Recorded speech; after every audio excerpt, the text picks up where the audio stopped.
Hi guys and welcome back to my channel. I'm Leanne and today I am bringing you my January and February favourites video. Sorry it's taken me a long time to get to, but you're getting it now, so yeah, stop complaining. What are you complaining about? So I'm going to break this down into segments. I've taken the book portion out because obviously I'll be talking about them in my wrap-ups, and you'll know whether they're my favourites or not just by how much I ramble about them. So I've decided to take that out and just, you know, keep it to other interests. So I'm going to start off with booktube and sort of YouTube videos or users that I like. I think I'll go through January and then I'll say February afterwards, so it won't be like January all of it and then February all of it. So I think I'll just do January, February, January, February, January, February, if that makes sense. So I'm going to get started because otherwise rambling. Right, I've got a handy notebook here, which you can see. Oh, very nice. So I'm starting with booktube and YouTube for January, and the first one I have is Olivia from I Love You for Books. She is an absolute gem. I think so much of her, and she's just so creative and just such a sweet, genuine person. I love watching her videos. And for all of these people, I'll link videos down below that I've recently enjoyed and links to their channel as well. But yeah, I just think she's amazing and I'm so glad I found her. She's just so confident and, you know, I just really enjoy watching her videos. So definitely check her out.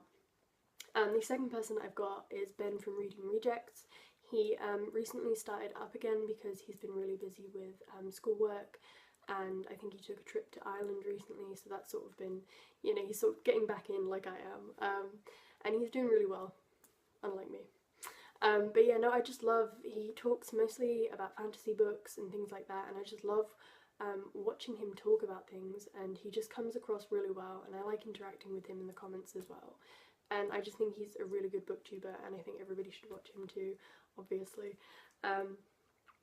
The next person I'm going to be talking about is Nami from Nami Reads, who is also a booktuber, and she's quite a new booktuber. I think she's only been going for, I want to say a couple of months, but I don't know, but I'll obviously, yeah, link her down below. But she is just really well spoken, and I like how she talks about the books that she's bought or that she's read, and I think it's a shame that she doesn't have that many followers slash subscribers, just because, yeah, she's just so interesting, and, you know, her personality as well, she's just so smiley and happy, and, you know, pardon me, she's just someone that I really enjoy watching. And the final person I'm going to talk about is Melanie from Melanie Murphy. She's not a booktuber, but I did find her through, I was looking for people talking about books, and her channel came up, so I just, you know, started looking through, and I'm in love with her. Like, she's my crush. Honestly, she is beautiful, and she just talks about relatable things. Like, she talks about sex education and sexuality, and she had an eating disorder, so she talks about that and how she gets through that and how she's having a more healthy relationship with food. She does food diary Fridays, which I really enjoy watching, and she started doing videos with her sister, which I think it's called 20 something versus a teenager or something, and she's so relatable and so honest and just so bubbly, and she's very Irish, by the way, very Irish. But I've been watching her for about a year now, and honestly I love her to pieces, and I cannot wait for her book to come out. Like, I don't do YouTuber books or whatever, but yeah, I'll take that. Okay, so on to February's booktube YouTube favourites. I have to flick over in my notebook. And I've only got two for this, so I'm going to try and get through it quickly. But the first one is Joe from Final Blow Joe, and he is a fellow booktuber. He talks about science fiction and fantasy, and I love you, Joe. You're amazing. Like, me being sappy and gushy and whatever, but seriously, like, he is such a nice member of the community. He's so welcoming and so open, and I love the way he talks about books. Like, he makes me laugh in most of his videos. Like, him and Paul from A Common Touch of Fantasy, like, I will be cracking up in, like, at least one of their videos or whatever. But, yeah, no, he just makes me laugh, and he's just such a genuine person, and I like the way he talks about books. He's just, you're a little gem, alright? Okay? Yeah, and yeah, he obviously, in my last video I said, like, he recently shouted me out, which I really, really appreciate, and, you know, I just think he's very open to people, like, you know, he's very welcoming, so, yes, I've been enjoying talking to him in the comments and on Twitter. And the last thing I want to talk about is Press Buttons and Talk, which I found through Twitter. Basically, I follow one of the creators, ProZD. Oh, what's his name? SungWon. I noticed he was doing sort of like Vine clips, or just really short clips, because Vine's no more. But yeah, he was doing really short clips, and they were just cracking me up. Like, he did one where it was a tic-tac-toe anime. You know, obviously you get the sports anime and they're very intense, like, he did a tic-tac-toe anime short, and I just, every time I'm feeling sad, I go back through my Twitter timeline and just watch that over and over again, because that doesn't work. It's fantastic, okay? I will link that down below. Like, just, I love him. Anyway, going back to Press Buttons and Talk, it's basically him, Mankey, and sometimes Anne-Marie, which I think is ProZD's girlfriend? I've been watching their Kingdom Hearts playthrough. It's just hilarious. Just like listening to them. They've got like this good banter. Like, listening to them, it's just so much fun. I did start watching their Mario run through, just because they stopped posting Kingdom Hearts. They have now started posting Kingdom Hearts again, so I got to catch up with that. But yeah, I started watching their Mario run through, and it was just Mankey and ProZD, and like, it just made me laugh. Like, even the video wasn't particularly like, oh, fun or anything. I don't know why I did that. The video wasn't particularly like fun or anything. The game was just a bit like mediocre, but their commentary just makes it so much more funny. And yeah, I'm so glad I decided to follow them, just because, yeah, if you're looking for good, funny Let's Play videos of random games, then yeah, go for them. Hopefully they do Kingdom Hearts 2, because I'd love to see that. Okay, so the next segment I'm going to be talking about is TV and film, so we'll start with January's first, and the first one I have is Scorpion. Now, Scorpion is about a group of geniuses who are gathered together to basically fight crime, stop bad things from happening, etc, etc. And what I didn't know, and what I learned recently, I say recently, a couple of months ago, is that it's based on a real life person who's still alive. And basically Scooter Braun approached this real life Walter O'Brien and said, hey, you know, your life's quite cool, let's make a TV series about it. And there's some like controversy around it, like, is this guy, Walter O'Brien, does he really have this high IQ? So it's a bit egotistical, and, you know, one of the female characters gets fridged, which I'm seriously pissed off about, because I love her. And it's very formulaic. Like, what happens is, you know, they're doing their thing, someone comes in, okay, we've got this mission, we've got to do this, and they're like, oh yeah, that's easy, piece of cake. And then suddenly something happens, like an avalanche, or, you know, a fire, etc, and they're all like, oh shit, it's gone up to 100, now it's 10 times harder, but we can still do it, maybe, possibly, we could all die. But nobody dies, it's fine, they're all cool. So yeah, it follows that same formula for every episode, and you'd think that would get boring, but it doesn't. I mean, the characters are what draws me in. I love Walter and Paige's weird sort of sexual tension thing going on. I mean, Happy, she's just not a ball of sunshine, but she's my ball of sunshine. She's my baby. And then Sylvester, I love to pieces. He is just fantastic. One of my favourite characters. They've got 2 seasons up. 2 seasons, I think, up on Netflix. So if you're interested in sort of like crimey type shows, like procedural shows, I guess, with a bit of a formula, then definitely check it out. The next thing I want to talk about is Yuri on Ice. everyone and their mother watched Yuri on Ice. And if you don't know what this is, it's basically a sports anime. It is a ice skating anime, and I never hop on the sports anime bandwagon just because it doesn't seem like my kind of thing, but I was seeing a lot of buzz on Twitter and I thought, you know what, I'll give it a shot. And my friend Haley, she said, yeah, go for it. I think it was Haley. Might have been Christina. Possibly Christina. Whoever it was, thank you very much.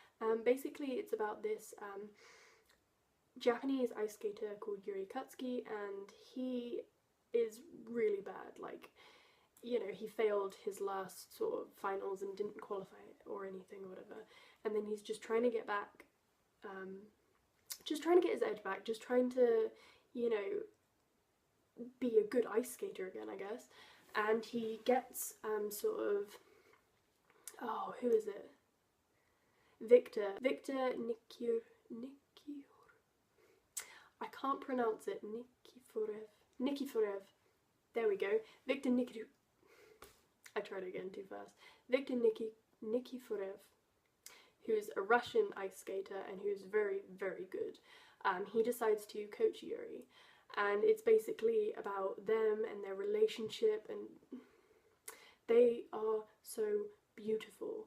And I know there was a lot of criticism because people were saying that, oh, you know, it's not blatantly gay enough, but have you got eyes? Do you not see the love between these two? There is a lot of love. And that's probably a spoiler, but it's not really a spoiler because it's so obvious. These two guys are in love. And then you've got all these like whole host of other characters that are just, you know, trying to place in these finals. I can't remember what they're called, but yeah, it's just fantastic and I love it to pieces. The next thing I want to talk about is Atlanta, and this is starring Donald Glover, who also like produces it and directs. And oh my god, what do I say about Atlanta? It's on Fox, if you didn't know. No. It's basically about this rapper called Paperboy and his sort of manager slash cousin. His manager slash cousin Earn, and it's basically him trying to get into the industry and Earn just trying to get live through his life and make enough money to support his daughter and his sort of on again, off again girlfriend. And basically it just talks about a lot of like real world issues, but also injects sort of like magical realism into there as well, because in one episode, I can't remember Paperboy's sort of friend's name, but he talks about this guy who has an invisible car, and Paperboy is like, what are you talking about? That's really weird. No one has an invisible car. That's not possible. And then at the end of that episode, you see this invisible car mowing down like loads of people. And so it's got that weird sort of, you know, element of magical realism, but it was just really, really topical and, you know, really funny, and I'm really glad I started watching it. My last January TV favourite is Chef's Table, which is a documentary series on Netflix. And if you love cooking shows, then you will love this, because it basically takes chefs from sort of up-and-coming restaurants or hidden gem restaurants and talks about their lives and how, you know, they became the chef that they are today and why they decided to go in the direction they did. And oh my god, it's beautifully shot. You know, you get these beautiful shots of, you know, some of their star dishes and, you know, how they're put together and things like that. And I just find it fascinating, and I find it fascinating to see how chefs got to the way they were. The recent one I watched in season 2 is about a man who had cancer, and they were talking about, you know, they were going to have to remove his jaw, and in the end he lost sensation, well, he lost his taste buds, he lost, you know, the ability to taste, and for a chef that is, you know, the thing that they need to be able to have to do their job properly. And so he spiraled down into depression, but eventually he picked himself back up and decided, look, I don't need my taste buds to be a chef. I can use, you know, my sous chefs around me, I can use the people around me to help. And so he took a step back and used the people, and eventually he did get his taste buds back. and he is in remission. So, you know, it's just stories like that, just so interesting. I'm on a little bit of a break from it at the moment because they're hour-long episodes, but I find it absolutely fascinating. And if you're looking for a new documentary series, it's got 3 seasons at the moment, and they also have a French sort of offshoot called Chef's Table France. So I'm looking forward to that one as well, but yeah, I need to catch up on season 2 and season 3, but yeah, there's that one. Okay, so we're moving on to February's TV and film favourites, and the first thing I want to talk about is Coolapari, An Army of Frogs, and this is a cartoon series that is based on books. I'm pretty sure it says in the beginning title. What can I say about Coolapari? Mark Hamill voices one of the characters. I'm pretty sure it's Daryl, which is the main frog character. So this TV series is about a group of frogs, and they live in the Amphibilands, and they're protected behind this giant wall that, well, invisible wall or barrier that the Turtle King, I can't remember his name, the Turtle King erected to keep them safe from the scorpions and the spiders. We start the series with Lord Marmou, who is the scorpion sort of like leader, and he wants to break into the Amphibilands and take it for his own. And, you know, it's basically how the frogs and the scorpions, you know, battle and everything. The Coolapari are frogs that have poison running through their veins, and basically they have sort of like powers that they can use to protect, you know, their people, but there haven't been that many Coolapari in a while, and the Coolapari that do exist, they've gone off to be with the Turtle King, and Daryl's younger siblings, all 3 of them, are also Coolapari, but they're too young to fight. And so he has to go off and find the Coolapari, and, you know, he just basically, it's about the fact that Daryl, an ordinary frog, does great things, even though he's not Coolapari. And I just think it's a really fantastic series. It made me laugh so many times. G is sort of Daryl's sidekick. He will take offence to that. I think G is absolutely hilarious. Now I'm thinking about Rabanu. I'm not going to say anything about Rabanu, but that gutted me. I cried. Yeah, I'll just not talk. But yeah, no, it's a really fun series, and if you have kids, definitely watch it with them, because, you know, you'll get the sort of adult laughs, and they'll get the, you know, and they'll really enjoy it as well. The next TV thing I want to talk about is Crazy Ex-Girlfriend, which is also on Netflix, and I didn't think I would like this. To be honest, pretty much all through season 1 I was like, I don't know if I like this, I don't know how to feel, and I was just, oh, there was so much secondhand embarrassment. But basically this is a musical sort of show, think Glee, about Veronica? It's not Veronica, that's Valencia. Rebecca Nora Bunch. So basically this show is about Rebecca Bunch, and she's a big hotshot lawyer, but she's still not over her sort of like high school crush. What's his name? Josh Chan. So she's still not over Josh Chan, and this has been years ago, and she's really unhappy in her job, and she bumps into Josh Chan one day, and he's like, oh, I live in West Covina, and, you know, just popped up to do whatever he was doing. And she's like, alright, that sounds nice, and then moves down to West Covina. Not for Josh, mind. It sounded really nice, and she got a warm, fuzzy feeling, and, you know, she just had to move down. It wasn't because of Josh Chan, alright? Okay? Wasn't. And so it just follows her journey through her declining mental health, basically. She has really bad mental health that she just avoids. And her obsession with Josh Chan and meeting all these different people, like Daryl Whitefeather, her new boss, and Paula, who's her new best friend. And then she's got her next door neighbour, I can't remember her name. And then you've got the bartender, who she has an on-again, off-again relationship with, who I can't remember his name. It's been a long time, guys. I watched this in bloody January. But yeah, so all these musical numbers are interspersed throughout, and basically she sees the world in these musical numbers, and it was fantastic. Like, I was cringing halfway through, but recently I just started listening to the soundtracks again, just because I love them, and Ping Pong Girl from season 2, one of my favourites, Also, The Love Triangle. For some reason I kept playing that one as well. But yeah, no, definitely check it out because it's, I mean, it has a bisexual character, it has a gay character, like, it just has so many different aspects and it's just surprisingly good. So yes, definitely check that out. The next two things I want to talk about is films. And the first one I want to talk about is iBoy, which is based on a book and which is also on Netflix. And basically it's about a boy who stumbles into something that he's not quick enough to get out of. Basically one of his friends is getting raped, and so he, you know, stumbles into this and runs off, and one of the guys shoots him, and bits of his phone get embedded into his brain, and then from there he kind of starts being able to hack into phones and do all of this sort of electronic stuff, and he's sort of trying to take down the gangs that, you know, are in his estate. And it kind of reminded me of Attack the Block. If anyone's watched that, it's got that theme, and it was surprisingly really good. Maisie Williams is in it as the girl, the friend.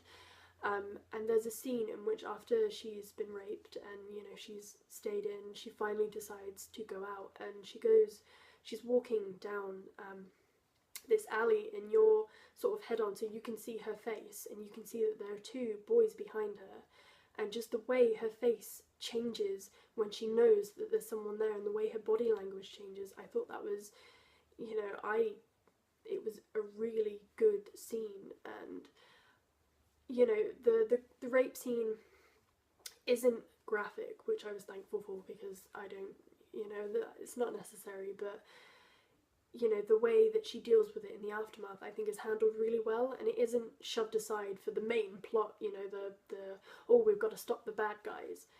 You know, it is handled really nicely, and yeah, so I really, really enjoyed that, and I was really surprised by it.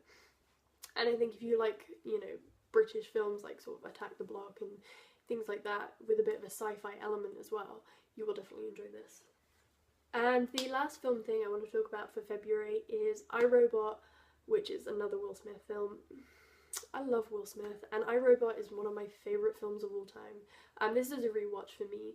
Basically, I'm going through all of my DVDs and trying to, like, weed out ones that I don't want, and kind of in between that I thought, you know what, I'll watch a favourite and just, you know, feel good.